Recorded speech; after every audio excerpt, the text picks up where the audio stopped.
Welcome to the Career Refresh Podcast. I'm your host, Jill Griffin.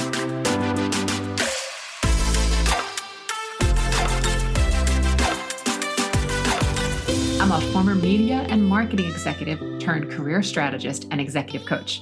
I spent my career working my way up and through the ranks of global organizations and startups, and today I show others how to do the same. Join me each week as we discuss the strategies and actionable steps to leverage your strengths, increase your confidence, and develop your career well-being. Ready? Let's do it.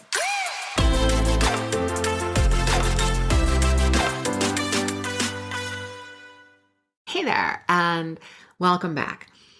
I wanted to talk today about failure because failure used to totally rile me up. It didn't matter if it was something small like a marketing campaign or something larger like a layoff.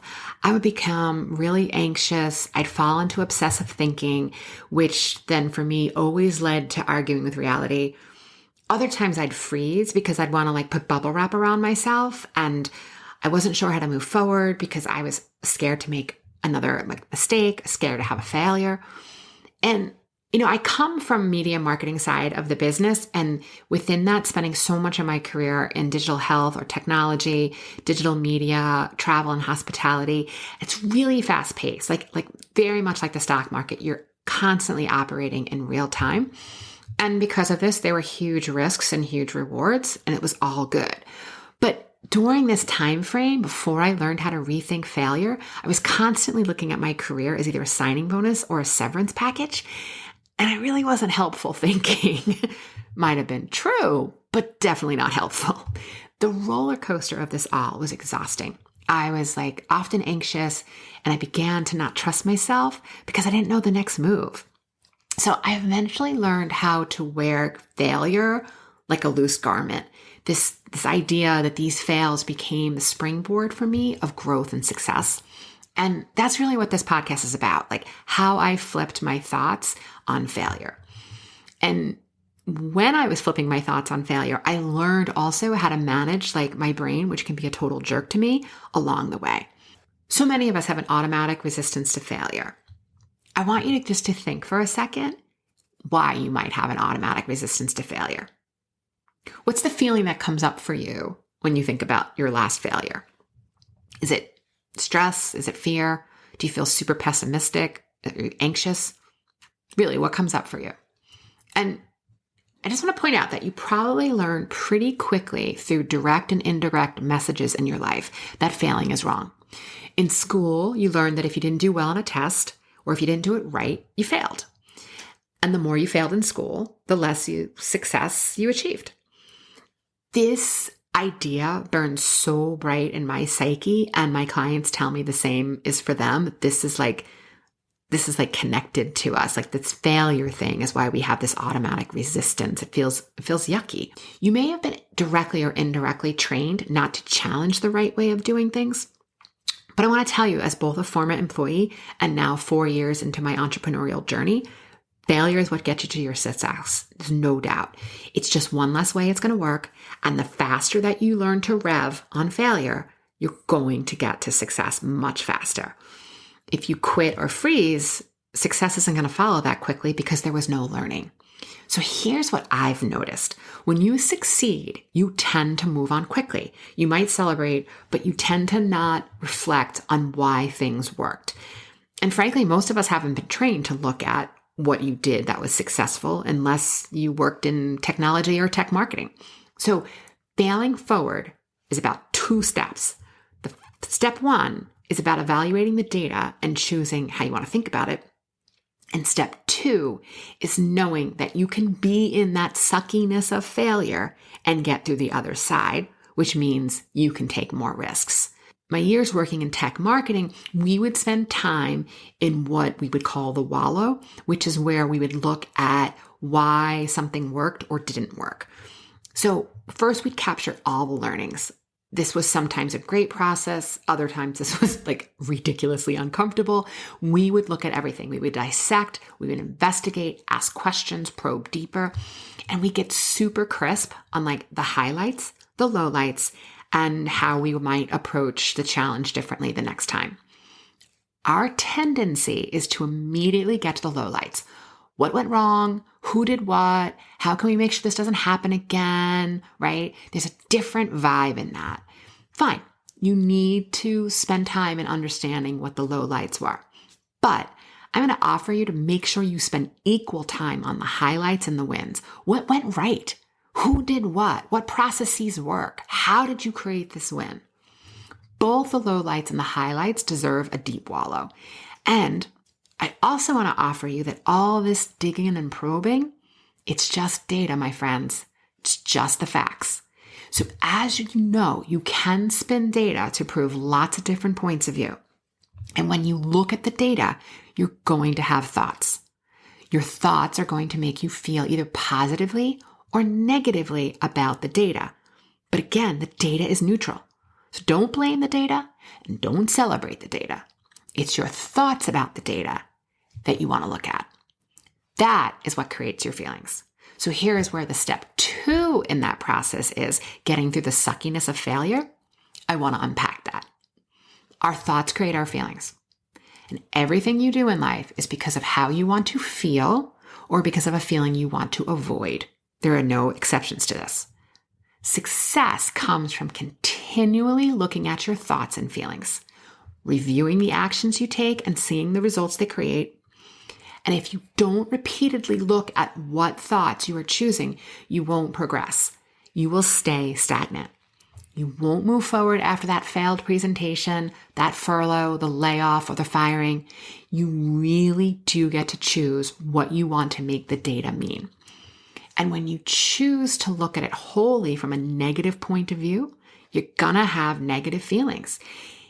It's okay to experience negative feelings, and it's okay to go there, right? It's okay to choose this. This work is not about anesthetizing ourselves. The work is about allowing yourself to feel the negative feeling, get through the other side so you can move forward and take additional risks. It's learning how to not let the negative feeling stop you, how to allow yourself to embrace feelings of, disappointment, upset, doubt, anxious, so that you'll be able to move through failure faster. Here's why this happens.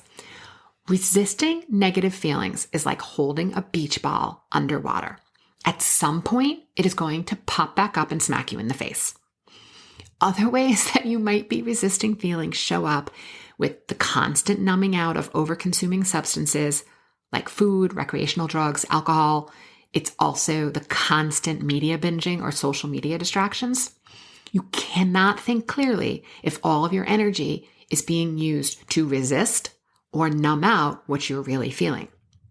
If you allow yourself to sit in the negative feelings and then know that the feeling is just neurochemicals and hormones, folks, it's just pulsating through your body, it's a completely normal process, you begin to have the opportunity to allow the discomfort, allow the negative emotion, and learn how to process it. It's probably going to come in waves. Your shoulders may tense up. You may feel a tension in your neck. You might be like a teeth grinder. Maybe there's a nauseous feeling in your stomach, or you have like a general nervous energy in your body. But here's the magic of being a human being. Those feelings are going to dissipate either in seconds or minutes, and they may swell back up again. But continuing to learn to allow that feeling to process it through your body and eventually get through the other side is where lies the victory.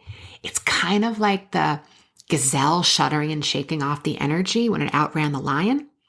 When we get back to humans, processing the emotion, yeah, it can be kind of sucky, but it's not so awful that you can't experience it. And the beauty is that you'll be less fearful the next time you experience the negative emotion because you'll know how to process it. We resist processing because of evolutionary biology.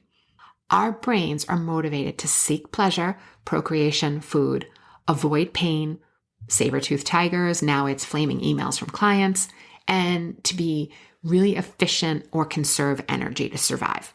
We know that this is the default operating system of our human brain. Again, it's total biology. When you try something new, let's say you want to evaluate your recent presentation that you feel like wasn't your best work, your thoughts may tell you that you're not sure why it happened, or you may be obsessing over one gaffe, that you didn't know the exact point that you lost your audience, but at some point you looked up in the Zoom window and everyone was obviously multitasking. There's this like perfect example of how your brain wants to avoid pain and conserve energy. Your thoughts may tell you like, you know what, this isn't so helpful. We're not going to look deeply. You just had a big disappointment. Be gentle with yourself. And that's all really nice, but it's not going to get you to move forward. Your brain may also tell you to like scroll through social media, right? You want to numb out, you want to save energy, you want to seek pleasure instead. And your brain may say like doing an evaluation, you know what, I'd rather go out and like be with my friends because they're going to make me feel better. Let's just pretend for a hot second that we're in the before times when we're able to do these things more freely. The avoidance of doing this work or doing the evaluation in this case and seeing your friends is just another way to conserve energy and seek pleasure. Your thoughts will trigger feelings, and those feelings will make you want to take an action or not. Everything starts with your thoughts. There is a way to not let this default programming take over. 1, notice what's happening. You're sitting in front of your computer, you're scrolling social media, and instead of getting curious about the highlights and lowlights of what just happened, you're kind of in a bit of a denial, right? You're in avoidance. Name it. Get clear in what you're not doing as a trade-off for conserving energy and avoiding pain. And then lastly is reclaim it. Set aside your thoughts of like, I don't want to do this right now. Just set them aside for a minute. And then think about what you really want, which in this case is to feel better about the presentation and be successful next time. What would it feel like if you separated your feeling of failure from the facts and just looked at the data? Would you feel relief, calm, curiosity, right? Think about what you want to do next. And when you find a thought, that will get you to a feeling that will get you into action. It could be a thought like, I'm willing to learn from my mistakes. It's possible there were successes in this failure. If I don't look, I'll never know. Once you have a thought, think about the feeling that will get you into action. So if you pick the thought, it's possible there were successes inside this failure, how do you feel? Are you curious? Are you focused? Are you motivated? From that feeling, then take action. So if you take action from a place of curiosity, you're now reviewing the data with a clear mind of curiosity, which isn't like a closed emotion. It's an open, curious, inquisitive type emotion. Get the thoughts down on paper. What were the highlights? What were the lowlights? Think about your technology, your script, the research and data you put into the presentation. How is your lighting? Or you're having technical issues? Even include any verbal or written feedback you receive from others. All of this is data. And now you have the opportunity to see all the things that did and didn't work. And this helps us lean in and focus on the things that did work for the next time. It's never all bad. There's some level close of 50-50, a little good, a little bad. But if you think about the nature of doing something new, you're never going to know how to do all of it. Brene Brown calls this the FFT, which translates, my friends, to the effing first time. Or it can be new because in this moment, on this day, you've never presented this topic to this audience in this environment. That's all new. And I don't care if you've done a challenge like this before or you deem yourself an expert. There's always something new about it. The market shifts. The requirements are different. The customer attitude has changed. There are new dependencies. There's always something new. And so many of my clients tell me that after a failure, they are reading, they're watching, they're starting to study, they're like learning to figure out what to do after failure. And yes, you need to evaluate, but you also need to check yourself if you're hiding. You want to read everything possible so that you're well informed, so that you can mitigate risk, but you also want to make sure that if you're consuming so that you can feel differently, like let's say you want to feel confident or self-assured to tackle this next challenge so that you're consuming all of this content, that reading isn't going to make you feel confident. That's putting the cart before the horse. And action is never going to fix a thought problem. Your thoughts are what make you feel confident. Your thoughts are what make you feel self-assured. From that place of confidence, you then take action. You play, you wonder, you experiment, and you're going to fail again. Staying safe doesn't grow careers. Staying safe doesn't get you noticed. It doesn't help you feel accomplished, and it doesn't grow your expertise. If you've never tried something before, there are going to be aspects of it that do not work. Again, it's data, and you get to choose how you want to move forward. Moving forward, I offer you to think about the goal you want to achieve for the next time. And then wait for your brain to freak out. Your brain is going to be tempted to try to keep the goal really small so that if you fail the next time, it's not that big of a deal.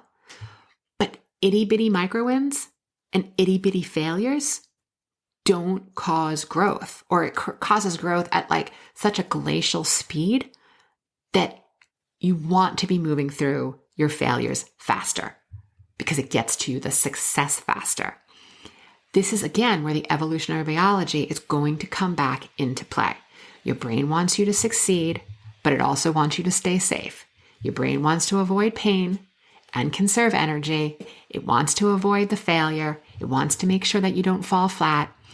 So you might be saying at this point, well, if I know I'm going to fail at something, why would I actually do it?